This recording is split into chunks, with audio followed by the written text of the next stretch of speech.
Okay, I'm gonna see if I can mute everybody. See when I said I had it? So why do you make a whole cockaball with your thing? I was gonna try Zoom. Okay. Great.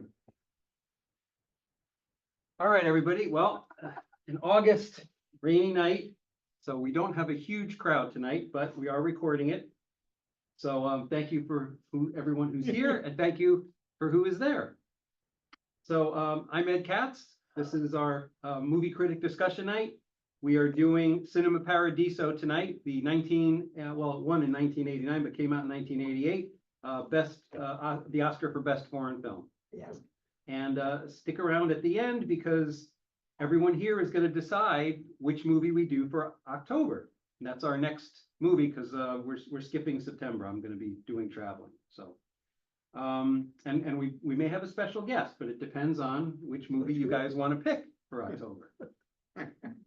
All right. So please, if you're not already following me on Katz Reviews on Facebook and Twitter, please do so. Oh, there's somebody trying to come in. You just let them in. Open the door.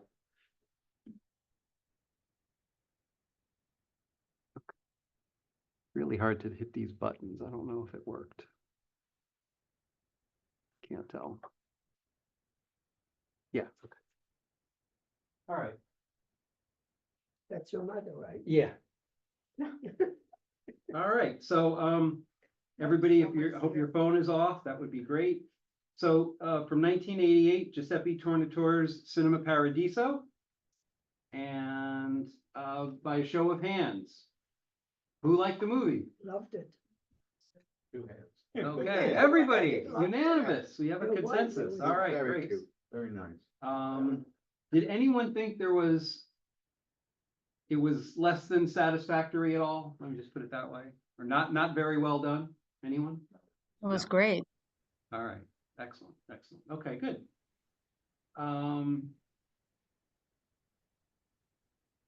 Okay. What about it was moving to you? Anyone want to answer that one? The most, to me, the most moving moment was, You just speak up. was when he says to the young man, "Don't come back." That was.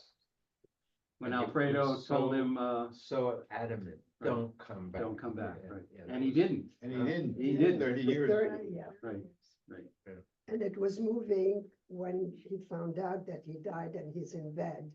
And he's thinking about wanting to see him and, Right. to go- you know, that was. But we knew nothing at that point. We didn't know what he had been doing for 30 years. Right, It wasn't until the end that Right. he's a very important person or something. Somebody said something. Yeah. like he that. was a big film, either Film. producer or director, I think director. Yeah, I think so. But he had, he was able to get the film put on a private screening room, he had clout, so, yeah. All right. So the movie had a 91% approval from critics on Rotten Tomatoes, 96% from the audiences, and an 8.5, which is very, very high. On IMDb, where, anything 7 or better is very good. It was made on a production budget of $5 million, and the box office worldwide was $36 million. And again, this goes back to 1988-89, so that's a really big number for a foreign film. And over 12 million was in the United States.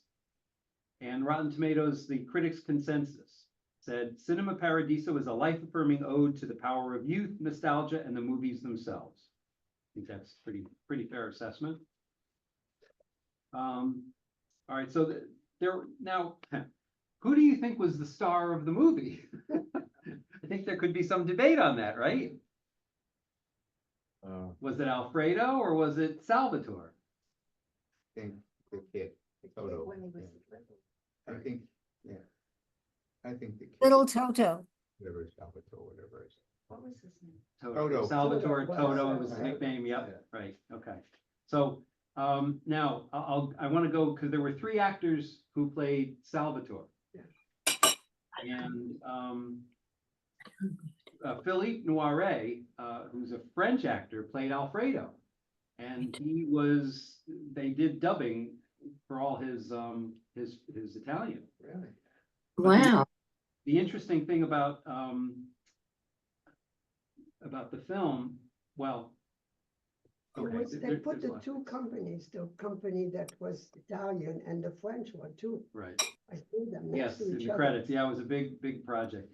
But Giuseppe Tornatore, the writer-director, was heralded with bringing back Italian films to relevance because they kind of hadn't been considered relevant since Fellini. So there was a big gap of at least 7 to 15 years, depending on where you want to think Fellini sort of tailed off in his production. So so this helped kind of reinvigorate the Italian cinema. So, all right, so I said there were 3 stars who played Salvatore. And you remember Salvatore saved Alfredo, right, in the fire. Mm-hmm. Going And what- downstairs, And what happened to Alfredo? What was his biggest injury? you're blind. Right, he was blinded from the fire. In a very sad irony, the kid who played Salvatore ended up suffering from retinitis pigmentosa, Oh, which makes you go blind, and he stopped acting in 2001. And that was the little boy? little boy, right? Oh, he was adorable. So yeah, he stopped acting when he turned 22. Mm. Yeah, it was sad. I That was was sad. surprised that he didn't burns because he. Mm. See the scars. Yeah, they did show. And he some, wore gloves all the time. right, He must have burned his hand. right, Looking because like you. right. Yeah. Now the one who played him as an adult, Jacques Perrin. I'm going to get to his bio in a minute because he's got a fascinating history on his whole life. But the teenage Salvatore was Marco Leonardi, who was 17 when they filmed it. They wasn't like a 23-year-old trying to play 17. He was really 17. He was also in Like Water for Chocolate. Wow.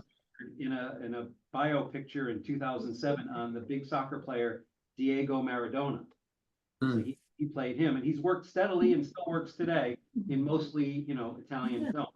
But he's got a huge resume of films he's in. Like every year he's in 1 or 2 features, and so he's been very busy. All right, and I want to get to Jacques Perrin, but also now Elena, the character of Elena. You remember Elena? Yes. She was Yeah. the young woman when he was the teenage Salvatore who he fell in love with. Right, right.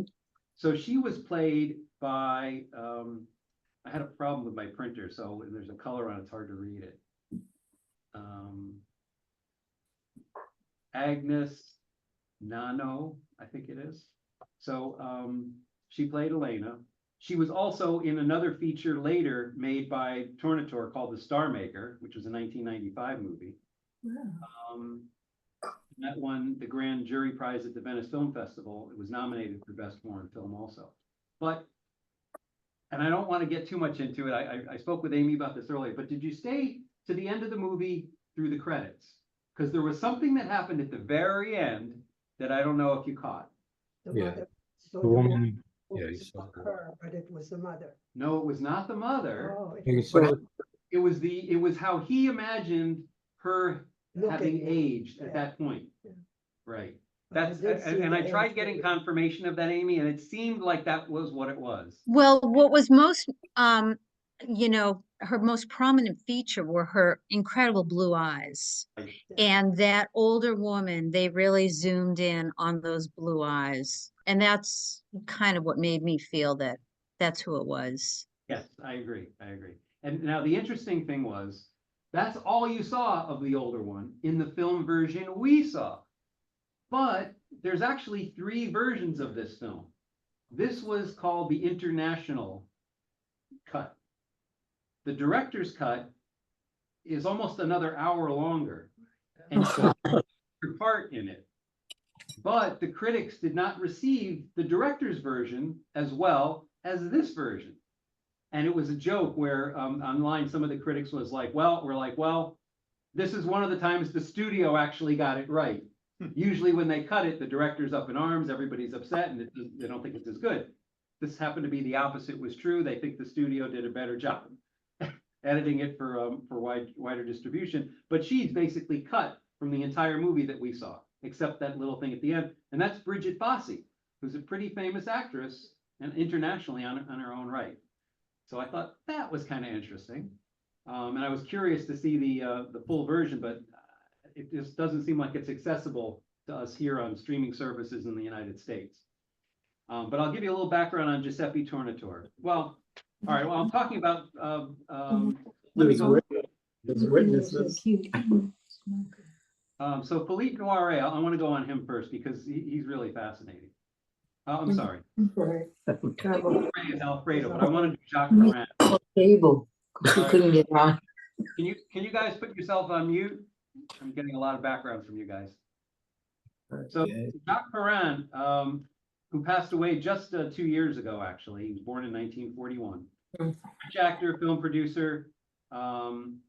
He started working in a comedy group. Well, his father was the manager of the Comédie Française, and his mother was the actress Marie Perrin. And he took her stage name. At 27, actually, it was before he was 27. He was in 2 movies with Catherine Deneuve, Donkey Skin and Roquefort in 67 and 1970. At 27, he created a film production company and produced and acted in Z. Anyone remember Z, Costa-Gavras' political thriller? Yeah. Phenomenal movie, widely acclaimed. And at 27, he created a film production company that helped to make that movie, which is unbelievable. So it was directed by Costa-Gavras, starred Jean-Louis Trintignant, Yves Montand, Irene Pappas, and was the best foreign film Oscar winner in 1969. Well, He went on to produce State of Siege with Costa-Gavras and other movies as well. He did a documentary on the Algerian War, another film on the Chilean presidency of Salvador Allende. He did a lot of political films, and a lot of award-winning films. In 1976, he produced another Oscar winner, Black and White and in Color, by director Jean-Jacques Annaud. And he worked on several other movies with Max von Sydow, Vittorio Gassman, and Phillippe Noiret. So after this movie, the international success of this, he devoted himself to making nature documentaries. So he was the producer of Microcosmos in 1995, producer co-director of Winged Migration in 2001, Oceans in 2009, and Seasons in 2015. So pretty fascinating. Now here's the real crazy part. Personal life. In September 1961, while shooting the movie Sun in Your Eyes, a French film, he began an affair with his co-star, Anna Karina, who was married to Jean-Luc Godard at the time. She then considered leaving her husband for him. She told Godard of her intention to leave him in November. There was a row, and Godard physically destroyed all the possessions in their apartment and left. Later that night, Anna took an overdose of barbiturates. She was found by Perrin, who called an ambulance. She was hospitalized and released a few days later. The papers reported that Godard and Karina would divorce and Karina would marry Perrin. But in January 1962, Godard and Karina had reconciled.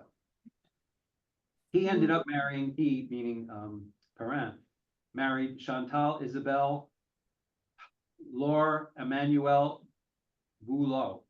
That's a mouthful. Yeah, and then that marriage ended in divorce in 1985. So they were married about 11 years. The couple had a son. He subsequently married Valentine Marie Monique Florence Perrin on December 1995. So anyway, like I said, fascinating. The French always very unusual with their personal lives. What's Not in that it? Americans don't have that. Yeah. All right. So Philippe Noiret, who played Alfredo, born in Lille, France. He passed away in 2006, but he was attended a bunch of French schools. He toured with the Théâtre National Populaire for 7 years. He met Monique Chaumette, whom he married in 1962, and I believe that was his only wife. And he has some fascinating quotes. At the Cannes Film Festival in 1989, he said, "When I began to have success in the movies, it was a big surprise for me. For actors of my generation, all the men of 50 or 60 now in French movies, all of us were thinking of being stage actors. Even people like Jean-Paul Belmondo, all of us, we never thought we'd become movie stars. So at the beginning, I was just doing it for the money and because they asked me to do it. But after 2 or 3 years of working on movies, I started to enjoy it and to be very interested in it. And I'm still very interested in it because I've never really understood how it works. I mean, what is acting for the movies? I never really understood. I thought that was kind of funny. Pretty funny, yeah. He's generally cast as an everyman character, but he took on several controversial roles, such as in La Grande Bouffe, a film about suicide by overeating, which caused a scandal at the Cannes Film Festival in 1973. And in 1991, he was cast in a movie called I Don't Kiss, that's the English translation, as a melancholy old homosexual obsessed with young male flesh. Okay, another time he played an elderly, respectable doctor, gradually suspected of being a covert homosexual with a passion for a beautiful young man, played by Rupert Everett. So, anyway, he was also in Alfred Hitchcock's Topaz, George Cukor, Justine. He was in Who is Killing the Great Chefs of Europe? Of course, Cinema Paradiso. Also, Il Postino, and Life and Nothing But, which was directed by Bertrand Tavernier. He died from cancer in 2006 at age 76, but had been in more than 100 movies. Wow. And here's a quote that he had in an interview in 1989. You never know what will be the success of a film, and it's always comfortable to be making another film when you're reading terrible notices for your last film. You can say, well, that's a pity, but I'm already working on another job. It helps in your living. You see, if you're only making one film a year or one film every year and a half, it's hard because when it's a failure, what do? What do you become? You're dead. That was his quote. I thought that was pretty interesting too. All right, does anyone have any comments or questions about the actors or? Oh, Ed? I kind of have a question. Sure. So when the little boy was in that movie theater with Alfredo, you know, I don't know, 5 years old or something, very, very young. What? In the screening booth? Yes, in the screening booth. And then they show him in bed as an older man, already gray hair, and Alfredo just died. Mhm. And I thought, Alfredo had to have been about 100 by that time, because Alfredo was not a young man when Toto, whatever his name was up in that screening booth with him. He was an older man when the fire happened. Right. And it's like the progression of age with Alfredo just didn't A little make sense inconsistent, to me. right? Yeah, I was thinking kind of the same thing. Alfredo actually looked older than he was. I think he was actually still in his 50s in that when he was making that movie. Well, I'm just No, saying no, he was that in his 60s. He was the in his progression in the movie from, you know, the little boy at 5 years old, and then guy had he's to be got like 40 something, right? at least, because he had gray hair at that point. He was not a young man. Yeah, he was Late about 40s, early 50s, whatever. So I was thinking that kind of doesn't make sense. I don't know. It just seemed like it was a bit of a stretch. I'll agree. it was a Yeah. bit of a stretch, and he had suffered, you know, that accident, Sure. and Yep. you wouldn't expect. Yeah, but that was my only little critique about the movie. Otherwise, Well, I love. actually, the director had a different one. His complaint sort of was like, yeah, he said the three actors really kind of don't look anything alike. The ones who played little Salvatore Toto as he grew up. He admitted, Right. yeah, they really don't look anything alike. Well, I thought the teenager looked like Toto The because. teenager kind of like him, yes. Yeah. Okay, I Right. thought he looked like him. Ed, Yes, go ahead. I think I did read, I don't know if it's true, that Toto, he now has a bed and breakfast in that town in Sicily. Yeah. The little one? Too. I read that. The Yeah, one about the eye disease, retinitis pigmentosa. Yeah, I mean, the one who played Toto, whatever, that he is in the same town, he has a bed and breakfast and a cafe there, and he's in the same town. Nice. I read the same thing, Rebecca. Okay. Good. Yeah, Aware of The, it, I um, did. The town, which was named, I have it in my notes, Is it G? John Caldo. Oh, John Carter, It's yeah. fiction. oh, it's fiction, yeah. Fictional name, but it is based on the director's real life upbringing in Sicily. It's a small town in Sicily that he was raised, and that's where they shot it. And And- what was this? Oh, sorry, Rebecca, No, go ahead. I just want to say, somebody mentioned to me this was Miramax's first film. Is that possible? I didn't see it was their first, but it was one of their first, yes. Oh, okay, Yeah. okay. Again, like I said, they were giving Harvey Weinstein and company credit for cutting the movie. Right. Yeah. Yeah. Go ahead, Amy. What was the meaning of that crazy guy that kept running around going, "It's my square, it's my square"? What Yeah. was that all about? Well, my take is it's a bit of an homage to Fellini, Yeah. because Fellini has characters doing that regularly around the town Ah, square, that they're, homeless, mental illness, whatever, and they run Okay. around the town. Yeah. But in some of Yeah. Fellini's movies, they're a playful character. In some, they can actually potentially do damage. You never know. Okay. And this guy was a Ed- little in between. Who was the actor that won the foreign film? He won the best actor. Wasn't he Italian? And he jumped on the chairs, he jumped on the seats. Right. Oh, Roberto Benigni. Oh, Roberto, Benigni, Roberto Benigni. yeah. So it kind of reminded me of that character, Oh, like that's we're right. jumping around, running around. Right. Yeah, well, Yeah. and then they showed it, I think the very first shot of the town, there was in the casting, they have a note, it's like what he was called, the town idiot or something. Right. I'm Oh, Like- yeah, maybe. credits the listing for it, I'm trying to see it. The Village Idiot, that was his. Oh, the village. okay. Village Idiot, so maybe That there's. makes another sense. reference for you there, but, the very first shot of him, you see he's got a scar on his forehead. Right. Yeah. Lobotomy. He may have had a lobotomy. You wonder, right? Because I mean, that was that kind of a scar. It was a really big scar right here. And that was the first shot you see of him. So when you're introduced to this character, it's right up front with the scar in the foreground. So who knows? But I just think that's character to the town. It's, just that's kind of a Italian thing, came from Fellini. If you- Oh, the Ed- village is Sicily. I'll call it Ed- Fellini. You know what else? Like when the scenes with the baby, when she had, the little baby, and they're dragging it around and the baby's crying. And I mean, that baby was crying. Yes. I mean, they didn't tell a, 8-month-old here, cry. So Right. that, I mean, and the foreign films, it's amazing how they used to do things and still do that you just never see in American films. It's a very different sensibility. Yep. Yeah. It's kind of refreshing, I think, for us to see that kind of thing. Right. Baby. So, Salvatore, let's go back to the story a little. Salvatore, for 30 years had not gone to visit his mom, and we know why, as you pointed out earlier, Joel, he was told not to by Alfredo after he left. Okay. And Alfredo was complaining to Salvatore Toto about being a projectionist, and of course they had the fire. And when he tells him to leave and not come back, and this is after Elena has vanished on him. And Right. we never really find out why she left. We got the sense it was her family moved and whatever, but Right. never know.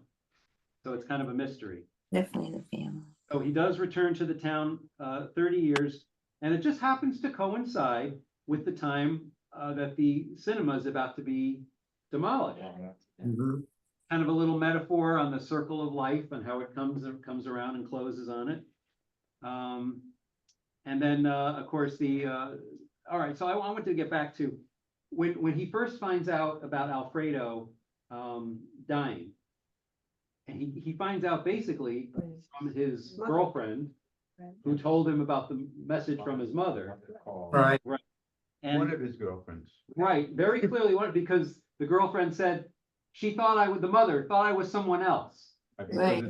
because there's gonna be somebody different, Different exactly. voice all But the nobody time. loved him. Right, but the point was that if you see the camera, it closes up on him, and she's, the girl who's there is like not even there anymore. So it's really focusing on him, I think, alone.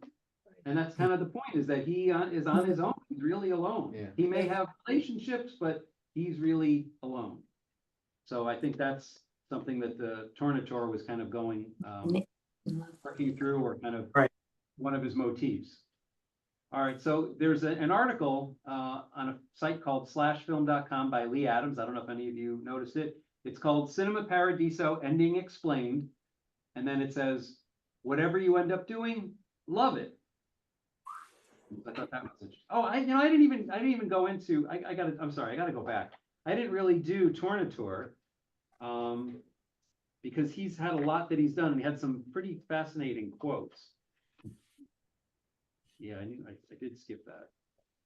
All right, so here, his quote on how he describes himself, that he is one who does not believe and who regrets it. Which I took to mean religion. Yeah. Which is a very, Italian thing, and Fellini kind of had similar thoughts about that. Very, very similar, actually. Okay, so he was born in 1956. He's a director and writer. And again, he's considered one of the directors who brought critical acclaim back to Italian cinema. His career has spanned over 30 years. Some of his best known films are Everybody's Fine, The Legend of 1900, Malena, Boaria, and The Best Offer. And of course, his most noted film is this one, which was like his second feature film, actually. And he won the Academy Award for Best Foreign Film. He also did several ad campaigns for Dolce & Gabbana. And he's known for his long-standing association with composer Ennio Morricone, who composed the music for this film and 12 other feature films after 1980, until Morricone died in, I think, 2001. That he always worked with him. And I'm going to get into the music. I'll talk a little bit at the very end. I have a book about symbolism, music, and how that was used. He was born in Bulgaria near Palermo, and developed an interest in acting in the theater from at least age 16. Worked initially as a freelance photographer, switched to cinema. His debut was in a movie called The Ethnic Minorities in Sicily, a collaborative documentary film which won a prize in Salerno. And then his first full-length feature was called The Professor in 1985, and it got very good response from audiences and critics, and he was awarded the Silver Ribbon for Best New Director. Okay, so Cinema Paradiso narrates the life of a successful film director who's returned to his native town for the funeral of his mentor. And in 2007, he won the Silver George for Best Director at the 29th Moscow International Film Festival for The Unknown Woman, which I think the woman who played Elena is also in that, if I remember right. I'll double check that. I think so. Yeah. Okay. Ed, Yes. Ed, one of the things we didn't discuss and I thought was interesting was the progression of acceptance in the movie theater of kissing. Remember the priest would Yes. sit there, and every time there was a scene where they were about to kiss, he rang the bell, and Alfredo had to splice the reel, and he had all of these little pieces of paper in there. And then as life went on, it became more and more explicit, and everybody was like so happy to see these scenes that they were not allowed to see before. And I thought that was kind of interesting. Yeah. The priest owned the theater, so that's why he wouldn't let it. But then the other guy who bought, the movie, then he was okay, and he let. So all you that happen. thought the priest owned the theater? Yeah. Oh, like the church owned The it? church owned it, Right, okay. yeah. I wasn't 100% sure of that. I believe that's certainly possible. Yeah.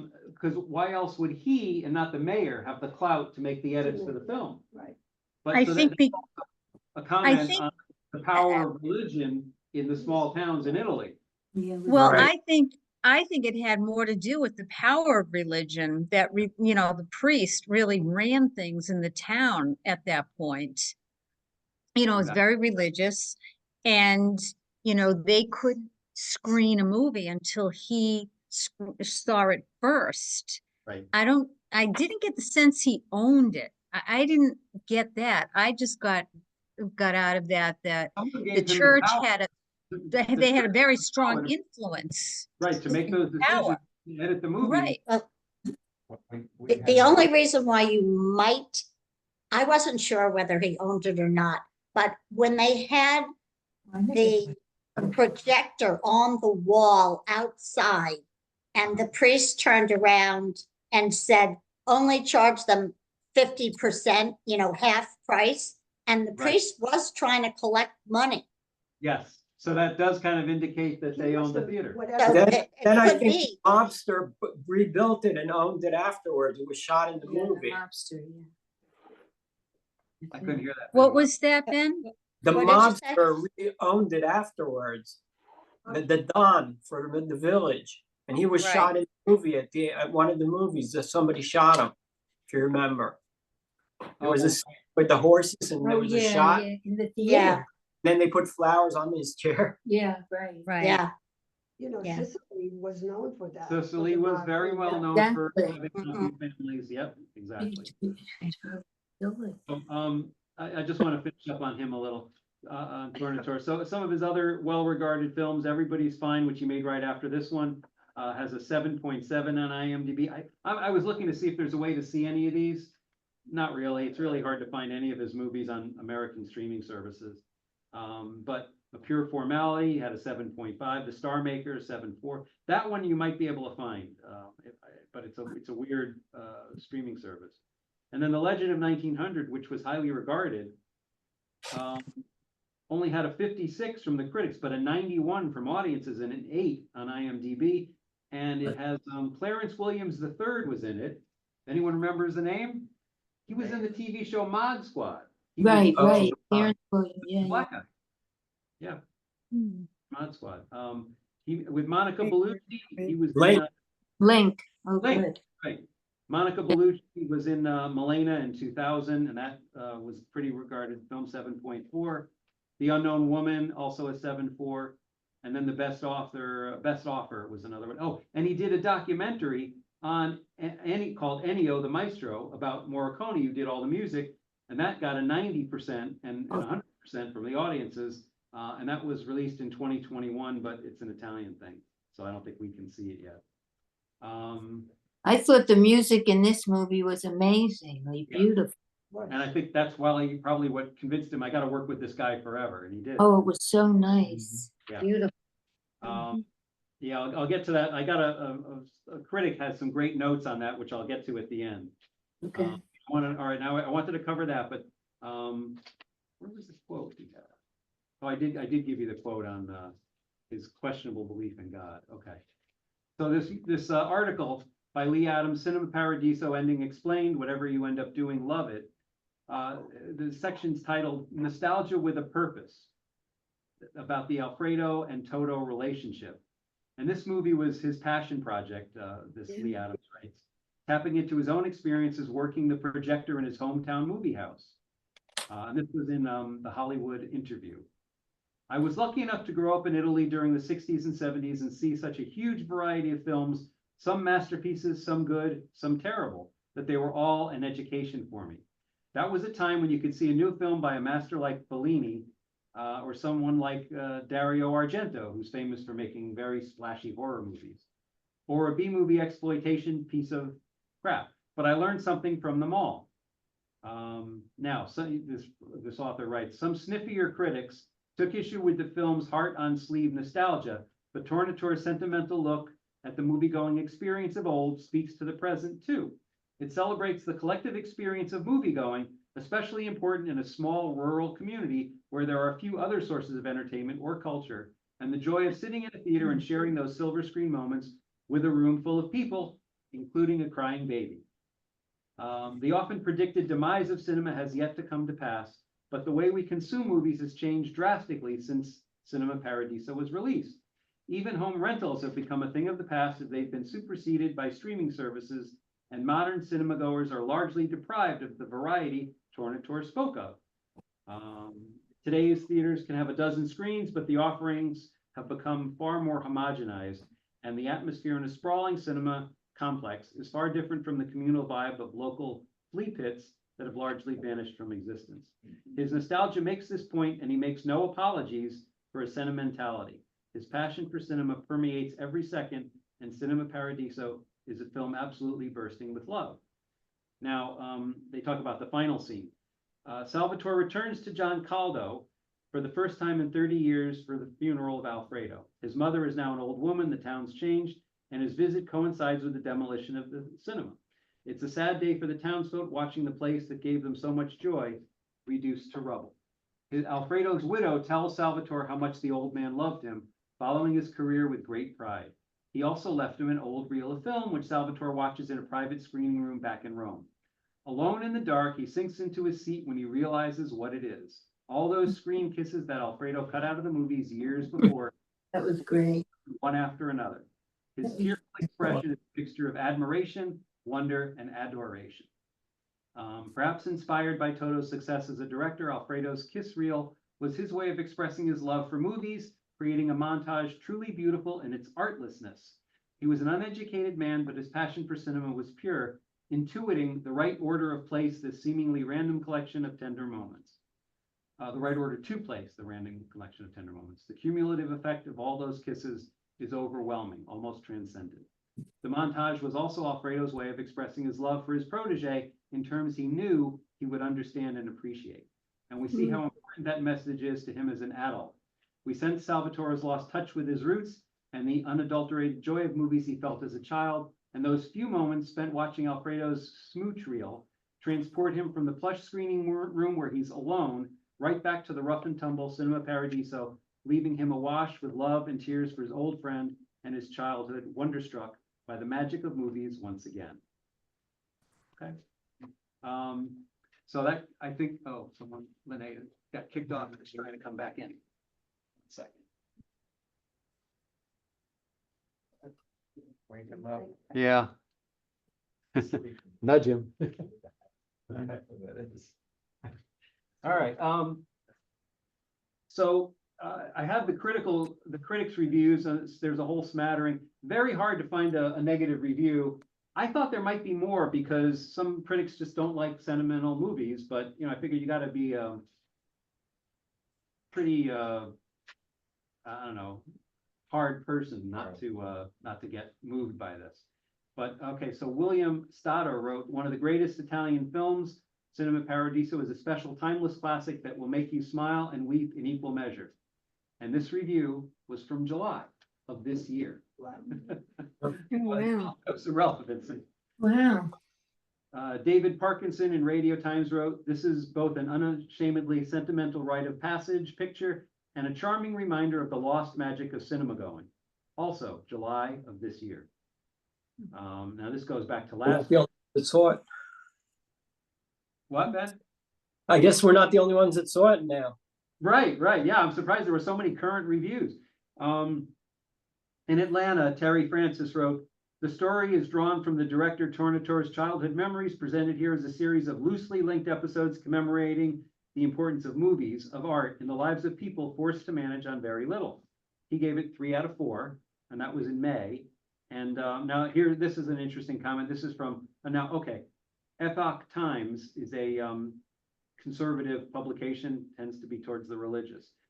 Michael Clark wrote, the theatrical cut left a major subplot thread dangling, which didn't seem to bother many other viewers or critics. After seeing the original cut on Blu-ray, I can say without trepidation or hesitation that it is absolutely the best version of the film, meaning the cut one that we saw.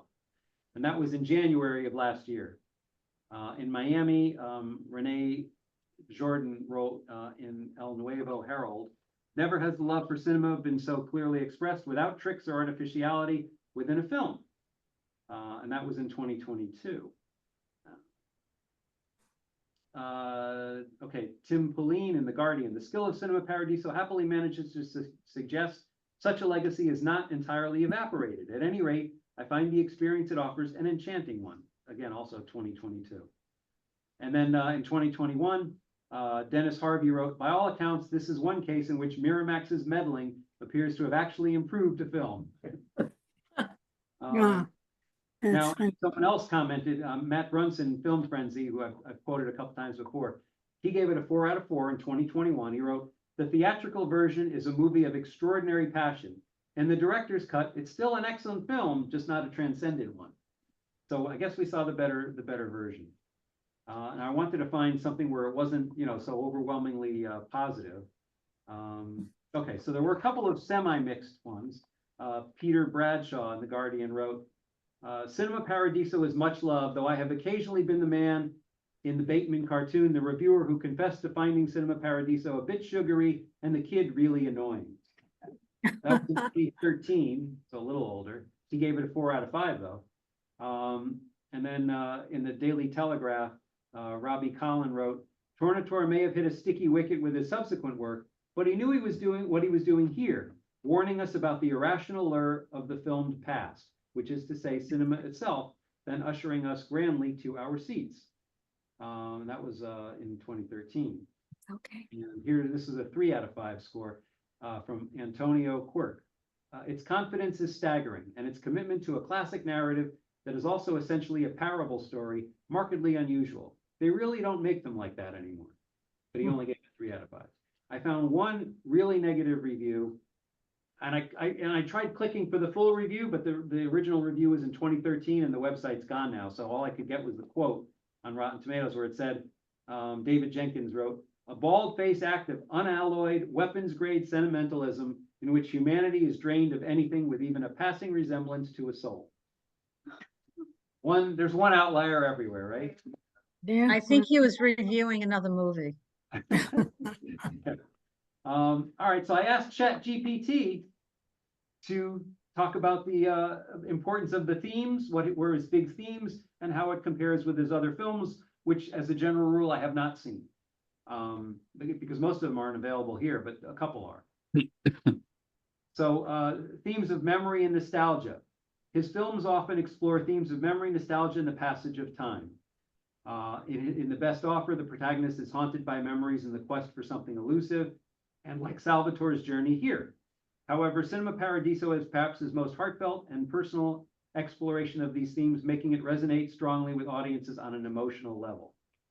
Also talks about the love for cinema, where the film's setting in a small Sicilian village, a village's movie theater becomes a microcosm for the larger impact of cinema on culture and individual lives.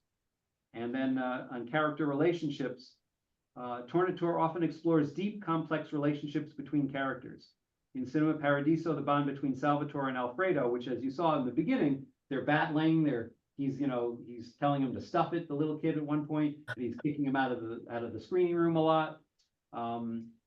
So anyway, he said it represents a mentor-student relationship that transcends mere friendship and becomes a father-son dynamic. Because of course, what happened to little Toto's father? Mhm. He died in the war in Russia. Mhm. Okay, so, okay, visual and musical excellence. Tornatore's films are known for the visual beauty and strong musical scores, stunning cinematography that captures the essence of rural Italy, and Morricone's score is iconic, enhancing the emotional depth of the story. This remains the pinnacle of Tornatore's collaboration with Morricone and his mastery of visual storytelling. And then, of course, it goes also into Italian identity and history. In this movie, the evolution of the village's cinema reflects the changes in Italian society from the post-war period to modern times, with the censorship, of course, and the exploration of Italian identity and history is a recurring theme of his work. Okay, so the film overall combines his love for cinema with a deep exploration of human emotions, relationships, and the passage of time. It stands out as a profoundly personal and universal story, making it one of his most beloved and critically acclaimed works. Okay, I've got some fun trivia stuff, and I got a little note on the end on the music, but anyone have any comments or thoughts at this point?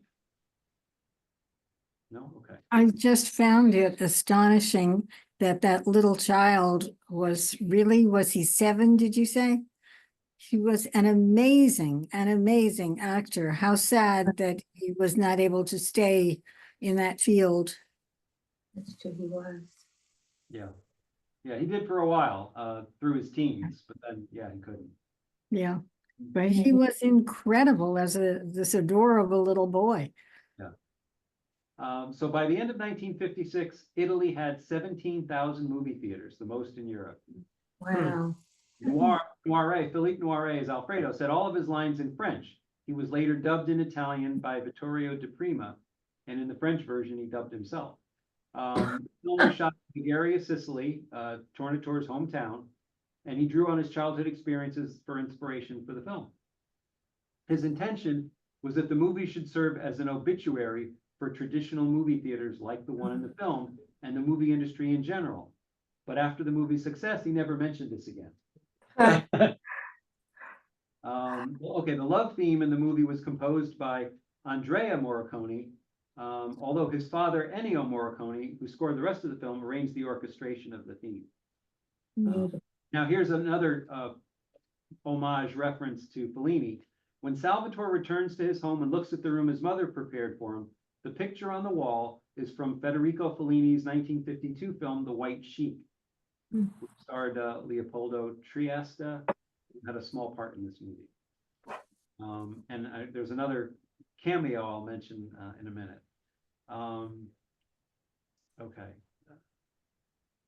Okay. Tornatore photographed over 300 young Sicilian boys before he cast Salvatore Cassio as young. 300. Wow. This movie is ranked number 26 non-English speaking film in the critics poll conducted in the British Broadcasting Corporation in 2018. It's also included among the 1001 movies you must see before you die. So you can check this one off too. We're getting there. It's in the official top 250 narrative feature films on Letterboxd also. Irene Papa, no, I won't get into that. In pre-Vatican times, the Catholic Church altar faced away from the people, and so did the priest.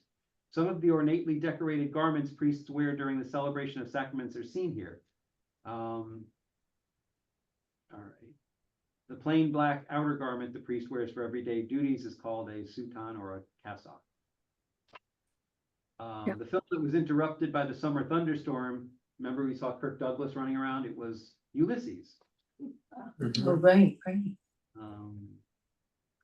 Get into that. All right, some spoilers. All right, the final kiss montage is a way of Alfredo to keep a promise given to Salvatore at the start of the movie. He promises that all kiss scenes belong to Salvatore if he does not come anymore in the projector room. Even if he does not fulfill Alfredo's request, he still prepares the reel for Salvatore. After the communication of the death of Salvatore's father, he and his mother are walking across ruins. Salvatore sees a poster of Gone with the Wind and smiles looking at it, possibly because earlier in the movie, Alfredo said to Salvatore that his father reminded him of Clark Gable. Remember that? Right, yeah. There's also an interesting thing. When the Cinema Paradiso is being destroyed, there's an ad panel of a motorcycle, and it can be seen stating, "Paradise can wait." And remember the name of the theater, Paradiso. The final destruction of the cinema, in fact, the whole tale of life there, is similar to the story told in the Kinks song, "Come Dancing," which I didn't realize, but it makes perfect sense because I do know the song, and it's an exact telling of the story, essentially. And then here's what I have here, which I thought was kind of cool. So the person working the projection film, when Salvatore watches it in the room to see the smooch reel, the guy working the projector, Giuseppe Tornatore, the director of this film. His little Hitchcock type cameo. Okay. Yes, Rebecca. Oh, no, I don't have anything. Well, your You hand. have a little hand up. Oh, I'm so Oh. sorry. All right, Okay. just ignore that. All right. So there was an article Yeah, that that I was found great. that was written in this year, February of this year, by Genevieve Vertigal, called "One More Kiss: Why Cinema Paradiso Will Always Be Relevant." Again, this was only in February, and I just have a little excerpt here. Driven by socio-political forces, Alfredo has cut all physical scenes, even of just kisses, out of the movies that are shown in a small Sicilian theater. Every time, okay, we know what happens. The villagers feel that deep satisfaction when two lovers who finally end up, and anyway, they end up groaning and arguing and getting upset. So the gratification for them is denied and censored, and the tension builds and builds like a lover lusting after the one that they love but unable to reach them. Who has not felt this pain? Who has not longed for a kiss that has been denied to them? These scenes, however, are not lost, but carefully preserved on a reel by Alfredo, guarded like precious memories.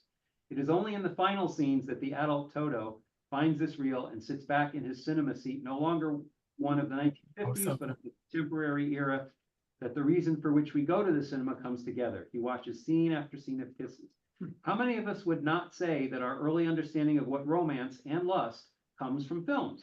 Movies play a huge role in shaping our lives, especially as children, and manage to retain a continued hold on us for many years to come. To watch Cinema Paradiso is to consider how our own narrative can be told through the movies that we have impressed upon us. There is therefore something that so many of us can identify with in Cinema Paradiso, even if the film has an essentially autobiographical note. Okay. Shot after shot of surprising camera angles also make Cinema Paradiso a trailblazer. Whether looking down at little Toto from the church altar or through iron railings at teenage Toto, the proportions of so many scenes are distorted. These angles, coupled with a scene by Ennio Morricone, create with a score, not a scene, by Ennio Morricone, create a strong sensorial experience. The movie's haunting refrain that recurs again and again has a listful element that alludes to a sense of loss, the strings echoing a simple yet moving melody. In contrast, the tunes that plays when the relationship between Toto and Alfredo with its staccato violin notes is uplifting while containing two different melodies that allude to the duo's separation in age and lifetimes. Okay, so when I talk about the legacy of Cinema Paradiso, I speak about its resonance of an emotional as much as a technical level. Tornatore might be recognized as a key player in the reestablishment of Italian cinema's reputation for his resonant techniques and storytelling, but there's something so much more beyond these tangible elements. In one respect, it makes a call for us to not forget the joy of going to the cinema, no matter how convenient it may be to watch a movie via home streaming services. But in a deeper way, the film reminds us that we find our ways in this world with the help of others, fictional and otherwise. I thought that was a good way to end it. I'm going to pause the recording because I want us to discuss the film for October. So Wait, I have one more thing to say. go right Do you- ahead. Do you remember the math scene in the school? When the kid couldn't get the 5 times The 5? math problem, right, the math problem, yes. Did you get the answer for that? What, the He was 25? holding a Christmas card to him and the kid says Christmas, but it's December 5th. Right. 25th. Right. And the kid did get it. Right. That was great, I thought. Yeah, it was a great scene, but he tried to help the kid, but Yeah. the kid was unhelpful. Because it's Christmas. Right, exactly. But I Christmas- think it also showed how smart the little boy Right. was Yeah. too. Very Very smart. Knowing little boy. how ignorant the other guy was. He was trying to figure a way not to yell it out, but to still help the other kid, which was very clever, exactly. Plus at the test. Yeah, he the was- other kid was not supposed to be that bright, and he was obviously so bright that he came up with this analogy about using the Christmas tree. I just thought it was fabulous. Right.